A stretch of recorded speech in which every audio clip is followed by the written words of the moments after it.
Hey there, and welcome to This Explainer. I am so thrilled to have you joining us today. If you've ever glanced at your credit report and felt that sudden sinking wave of panic, you are absolutely in the right place. Today, we are walking through a comprehensive, step-by-step guide designed specifically to protect your financial health and help you take back control of your credit profile. Picture this. You're working hard, you're paying your bills on time, keeping your balances low, just doing everything right. Then, out of nowhere, bam, you get a notification. Your credit score just dropped. You pull up your report, and right there is a hard credit inquiry from a company you have literally zero relationship with.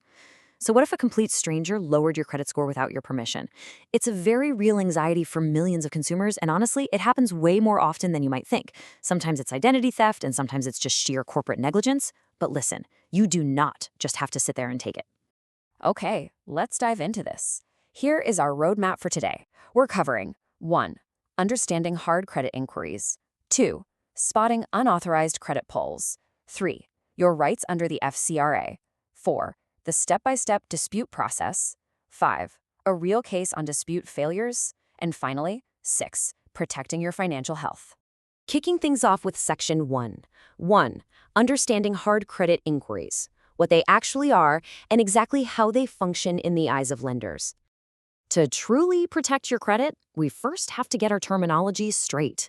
People mix up hard and soft inquiries all the time. Look, a soft inquiry? Totally harmless. It requires no permission at all. It's like a background sweep when you check your own credit, or when a credit card company sends you one of those pre-approved mailers. It does not impact your score even a little bit. A hard inquiry, on the other hand, is a completely different animal. This is a formal credit file access event. It happens when you actively apply for a new loan, a mortgage, or a credit card, and the lender seriously evaluates your profile. Because it's such a deep dive, a hard inquiry legally requires your explicit permission or a valid, permissible purpose. So why the big fuss over a hard inquiry? Well, the impact is actually pretty significant. Just one of these can knock up to 5 points off your FICO score, and get this, that mark will stay glued to your credit report for 2 full years. 2 years. And while 5 points might not sound like the end of the world, it's the snowball effect that really spooks lenders.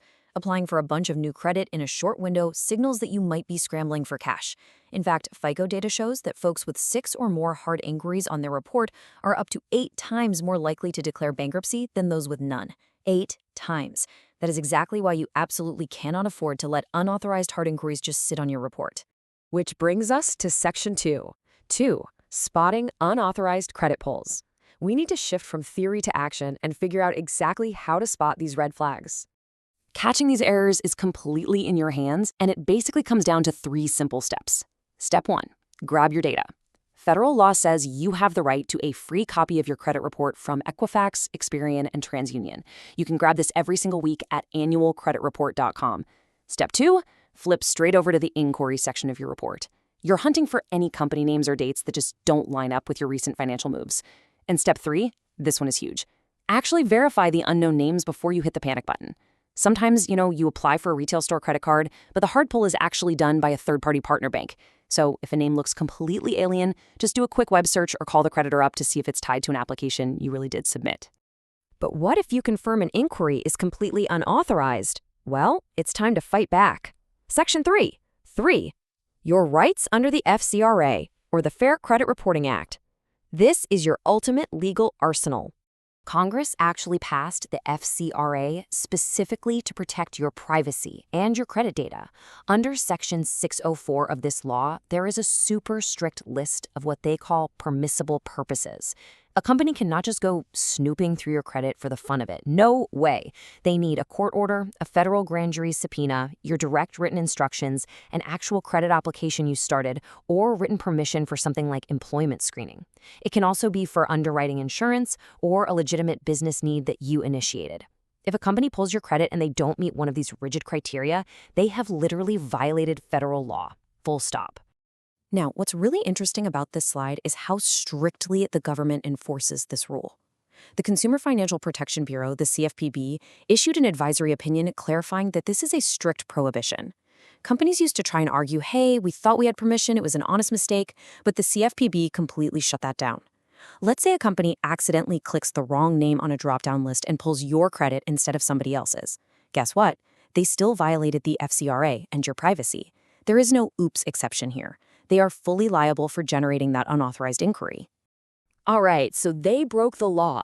How do you actually make them fix it? Let's move into Section 4. 4. The step-by-step dispute process. This is how you build an airtight case. You absolutely have the legal right to dispute any hard inquiry you didn't ask for.